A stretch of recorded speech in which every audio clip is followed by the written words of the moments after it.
Good morning, class 10. We are going to continue the same chapter in economics, various sectors of the Indian economy. And today we will talk about the topic increasing importance of the tertiary sector in the production in India. Tertiary sector has grown up large in the recent years. Tertiary sector has become the most giving sector, most sharing sector of the Indian economy. There are several reasons for the importance of the tertiary sector of the service sector. India is a developing country. A developing country needs basic services like education, health, sanitation, transportation, etc. etc. Okay? Such type of basic services are needed by every individual of the country. So, tertiary sector has become the important sector in the recent years because these services has grown up large in the past years. India has developed in the industrialization in India has been boosted by various plans which has been implemented by the government. As a result, the two sectors, the secondary and the tertiary sector, has grown up large. Earlier in the post-independence era, during the years 1950 to 1951, in those years we were largely dependent on the agriculture. We were largely dependent on the primary sector for the share of our economy. But later on, with few good plans which had been implemented by the government of those years, and as a result, with large amount of investment in the secondary and the tertiary sectors, which has given boost to the economy, because secondary sector and tertiary sector is important. I told you in the previous video that if the share of the primary sector falls and the share of the secondary and the tertiary sector rises, then there would be an economic growth in the country. Okay? So, because the share of the secondary sector has not rose that much in that much quantity, now tertiary sector की जो growth हुई है वो ज़्यादा हुई है, ठीक है? As compared to the secondary sector. Secondary sector में क्या हुआ? सेकेंडरी सेक्टर हमारे इंडस्ट्रीज खड़ी हुई हैं, लेकिन India is not a good manufacturer. India is a good market. मैंने आपको प्रीवियस वीडियो में बताया था कि India is a very good market but India is not a very good producer.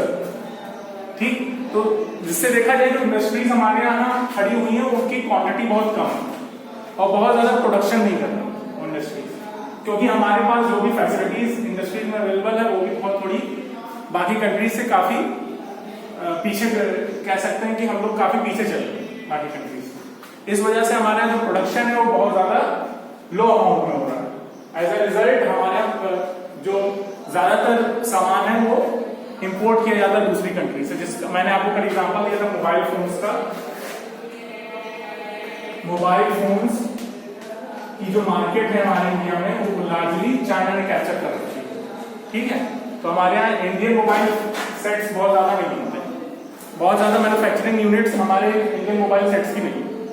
जिस वजह से ज्यादातर जो मेन इकोनॉमिक प्रॉफिट हो रहा है वो चाइना को, क्योंकि हम उसे मार्केट प्रोवाइड कर रहे हैं तो हमें उसका कुछ थोड़ा बहुत शेयर जरूर मिल रहा है, लेकिन उससे हमारा कोई विशेष लाभ नहीं होगा. जब तक हम प्रोडक्शन में आगे नहीं बढ़ेंगे तब तक हमारे देश का इकोनॉमिक ग्रोथ उतना तेजी से स्पीड अप नहीं हो सकता. ठीक है, अब needs basic services like education, health, communication.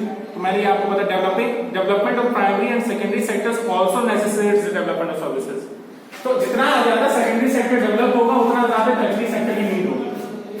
ज्यादा इंडस्ट्रियल सेक्टर डेवलप होगा तो मार्केट की रिक्वायरमेंट होगी, ज्यादा ट्रांसपोर्ट फैसिलिटीज की रिक्वायरमेंट होगी, बैंकिंग, इंश्योरेंस, टेलीकम्युनिकेशन, ये सारी फैसिलिटीज की जरूरत उतनी बढ़ती जाएगी जितना ज्यादा share of the secondary sector increase होता जाएगा, उतना ज्यादा टर्शियरी सेक्टर की डिपेंडेंस बढ़ती जाएगी. ठीक,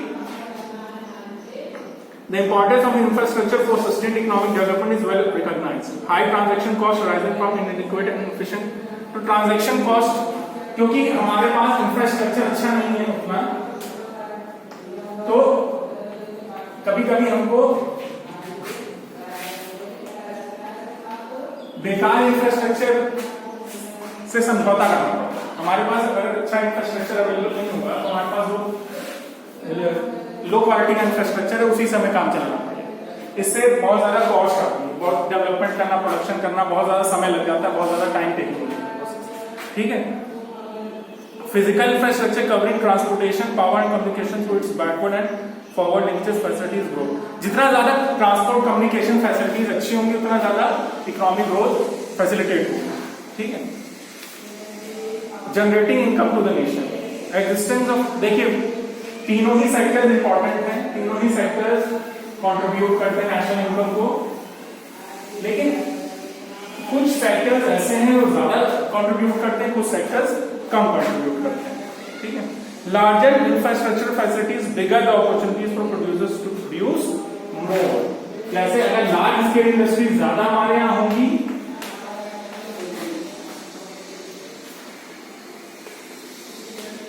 या अगर फॉर एग्जाम्पल कॉटेज इंडस्ट्रीज भी हमारे यहाँ है, अगर कॉटेज इंडस्ट्रीज भी हैं, स्मॉल स्केल इंडस्ट्रीज भी हैं, तो कम से कम उनका लार्जर अमाउंट में होना जरूरी है। अगर ज्यादा यूनिट्स हमारी कॉटेज इंडस्ट्रीज की या स्मॉल स्केल इंडस्ट्रीज की भी लार्जर, जैसे जापान जैसी कंट्री है और चाइना जैसी कंट्री, वहां पर कॉटेज इंडस्ट्रीज की ज्यादा भरमार है, जिस वजह से ज्यादा वहां पर प्रोडक्शन होता है। तो अगर हमको ये सारे इंडस्ट्रियल सेक्टर को हमें बूस्ट करना है तो हमें जरूरी है कि ज्यादा से ज्यादा इंडस्ट्रीज की यूनिट्स हम खोलें। तो ज्यादा इंडस्ट्रीज की यूनिट्स हम अगर खोल पाएंगे तो ज्यादा स्केल प्रोडक्शन हम अचीव कर पाएंगे। Development in the field of banking, finance, insurance, power, transportation, communication etcetera would not have been possible without development of man power. देखिए, चाहे हेल्थ हो, चाहे कम्युनिकेशन, ये सारी फैसिलिटीज इंप्रूव कैसे हुई? ये सारी फैसिलिटीज इंप्रूव हुई है क्योंकि जो मनुष्य है उसका शिक्षा का स्तर इंप्रूव हुआ। कि जितना ज्यादा हम लोग ह्यूमन रिसोर्स डेवलपमेंट में इन्वेस्ट करेंगे उतना ज्यादा हमारा बाकी सेक्टर इंप्रूव होगा।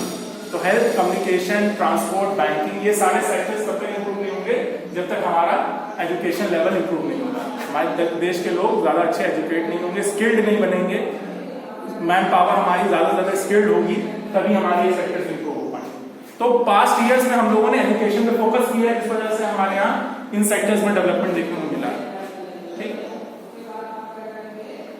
और अगर हम लोग हेल्दी नहीं होंगे तो ज्यादा हम लोग अच्छे से प्रोड्यूस नहीं कर पाएंगे। फॉर एग्जाम्पल, अगर लेबर 100 लेबरर्स हैं, 100 लेबरर्स को पर लेबर के हिसाब से इक्विपमेंट 10 शर्ट्स मैन्युफैक्चर करनी है और उसमें से 80 लेबरर्स जो है बीमार या सफरिंग फ्रॉम इलनेस, तो क्या वो प्रोड्यूस कर पाएंगे? नहीं। तो जरूरी क्या है कि जो पर्टिकुलर मैन पावर हम लोग यूज कर रहे हैं प्रोडक्शन के लिए, उनकी हेल्थ पे भी हम लोग फोकस करें। तो उनकी हेल्थ पे तभी हम लोग फोकस कर पाएंगे जब हमारे पास हेल्थ फैसिलिटीज अच्छी होगी। ठीक है, तो हेल्थ फैसिलिटीज के ऊपर भी इन्वेस्टमेंट बहुत जरूरी है। An unhealthy population produces much less than healthy। अभी बताता है अगर अनहेल्दी पॉपुलेशन होगी तो लेस प्रोड्यूस करेगी और हेल्दी पॉपुलेशन ज्यादा प्रोड्यूस करेगी। एफिशिएंसी ज्यादा होगी। एफिशिएंसी क्या होगा? एफिशिएंसी का क्या फॉर्मूला होता है? नीटा, इनपुट अपॉन आउटपुट, ये होता है ना एफिशिएंसी का फॉर्मूला। ठीक, सही है, यही होता है। होगा तो एफिशिएंसी, देखिए आउटपुट अपॉन इनपुट होता है एफिशिएंसी।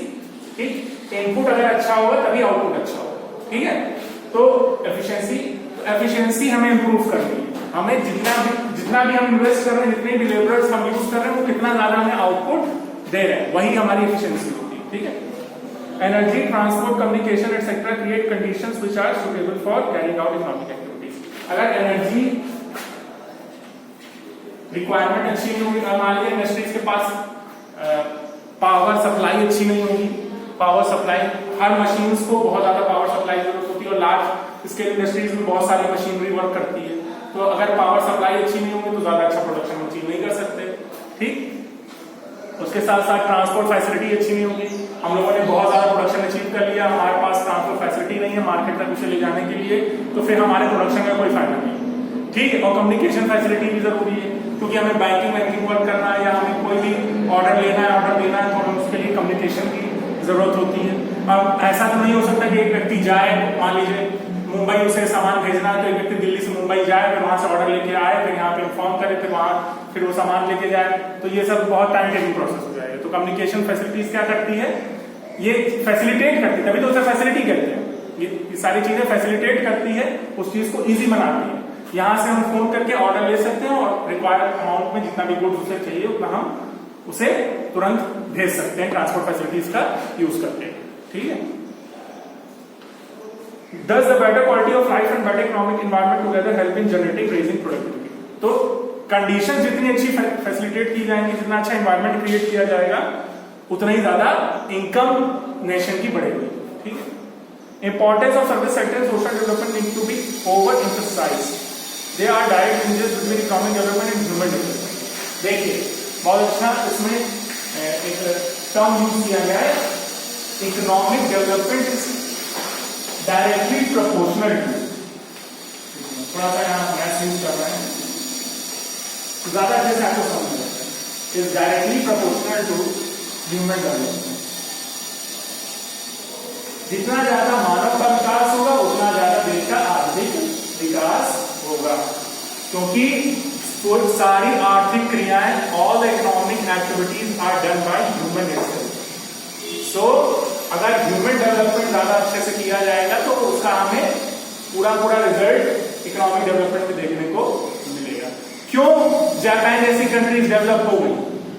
क्योंकि उन्होंने किस पे फोकस किया है? HRD पे फोकस किया है, ह्यूमन रिसोर्स डेवलपमेंट। और केरला जैसे स्टेट क्यों ज्यादा आगे?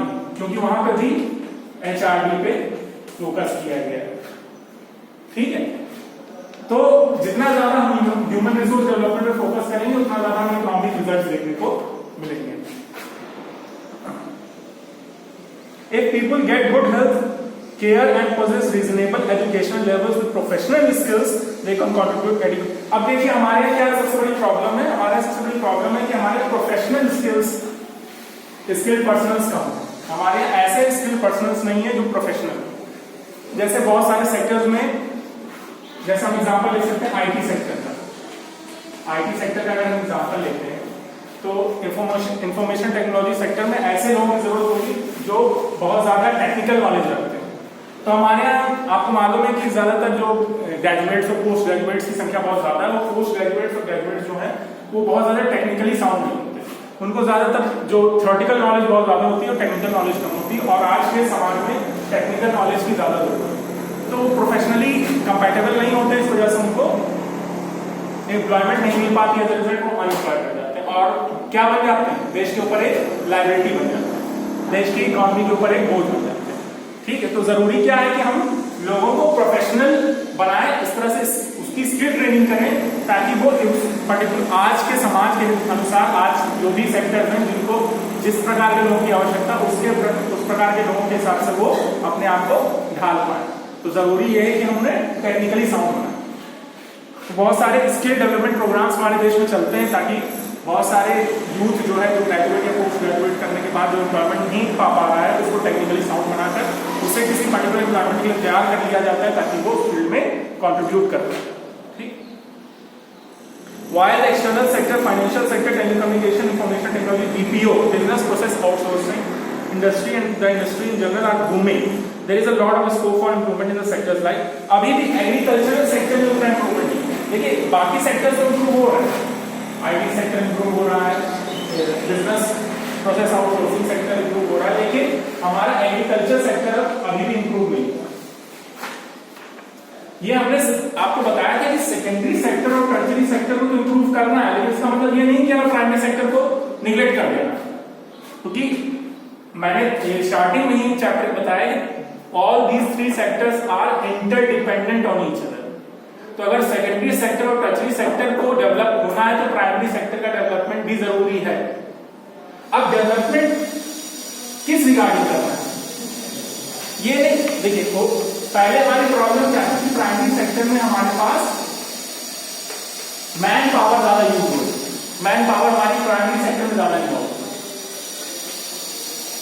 स्टार्टिंग हमारे 70% पॉपुलेशन जो है वो एग्रीकल्चर में हो, तो हमें अब करना क्या, हमें पॉपुलेशन को सेक्टर करना है, हमें सेक्टर को पीछे नहीं ले जाना। तो हम क्या कर सकते हैं प्राइमरी सेक्टर को इंप्रूव करने के लिए, इसमें हम अगर एडवांस फैसिलिटीज इंप्लीमेंट करते हैं, अगर हम मॉडर्न फार्मिंग मेथड यूज करने लगे, हमारे पास अच्छी मशीनरी आ जाए और हर किसान के पास अच्छी अच्छी मशीनरी अवेलेबल हो, urea, fertiliser, chemical pesticides, chemical fertilisers, ये सारी चीजें अवेलेबल हो चीपर अमाउंट में, तो तरीके से कह सकते हैं कि कम लेबर यूज करके भी एग्रीकल्चर सेक्टर को सस्टेन किया जा सकता है और बहुत अच्छे लेवल पे डेवलप किया जा सकता है। तो हमारा फोकस ये होना चाहिए कि प्राइमरी सेक्टर से हमें मैन पावर को शिफ्ट करना है सेकेंडरी और टर्शियरी सेक्टर में, क्योंकि वहां पे मैन पावर की ज्यादा जरूरत है। प्राइमरी सेक्टर में जैसे कि आप लोगों ने देखा डिसगाइज्ड अनएम्प्लॉयमेंट की समस्या प्राइमरी सेक्टर में रहती है, एक पर्टिकुलर लैंड पे जरूरत से ज्यादा लोग वर्क कर रहे होते हैं जबकि उनकी उतनी रिक्वायरमेंट नहीं होती।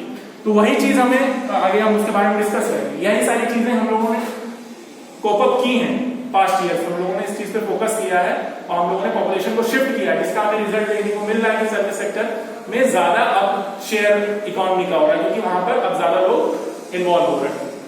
एक पर्टिकुलर फार्मर की फैमिली जिसमें 5 मेंबर्स हैं, उसमें से 2 और 3 मेंबर्स जो है वो सर्विस सेक्टर या सेकेंडरी सेक्टर में इन्वॉल्व हो रहे हैं और only 2 members are working on their fields.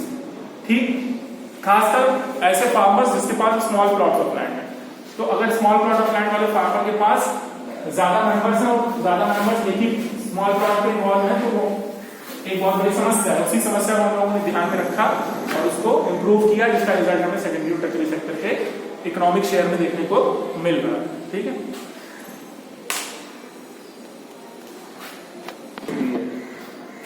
service sector is one of the fastest growing sectors of the economy. This sector has outstripped the primary and secondary sector. तो service sector ने primary और secondary sector को से आगे निकल गया। ठीक है, तो BPO, which is a combination of growing service sectors in the field of information technology, companies have created a lot of white collar job opportunities. White collar job opportunities क्या होती है? अच्छी ऐसी जॉब अपॉर्चुनिटीज जिसमें बहुत ज्यादा income हो, उसे व्हाइट कॉलर कहते हैं, जिसमें आप मतलब बड़े शान से चल सकेंगे, हम मैं बहुत पैसा कमाता हूँ। ठीक है, that is white collar opportunity with reasonable high level of higher and university education in the country, making available suitable educated workforce to handle such jobs. ठीक, तो अब हमारे यहाँ हाई लेवल ऑफ एजुकेशन हो रहा है, हमारे यहाँ बहुत ज्यादा यूनिवर्सिटीज खुल चुकी हैं, बहुत ज्यादा कॉलेजेस खुल चुके हैं, अच्छे अच्छे ग्रेजुएट्स निकल रहे। हमारे यहाँ अब टेक्निकल फील्ड बहुत ज्यादा प्रोग्रेस कर रही है, इसकी वजह से अब हमारे यहाँ इकोनॉमी अब कमिंग ईयर्स में फास्टर गति से प्रोग्रेस कर रही है। हमारे कंट्री में रेलवे और टेलीकम्युनिकेशन का नेटवर्क भी बहुत ज्यादा इंप्रूव हो चुका है, जिससे भी इकोनॉमी को बहुत ज्यादा बूस्ट मिल रहा है। ठीक है,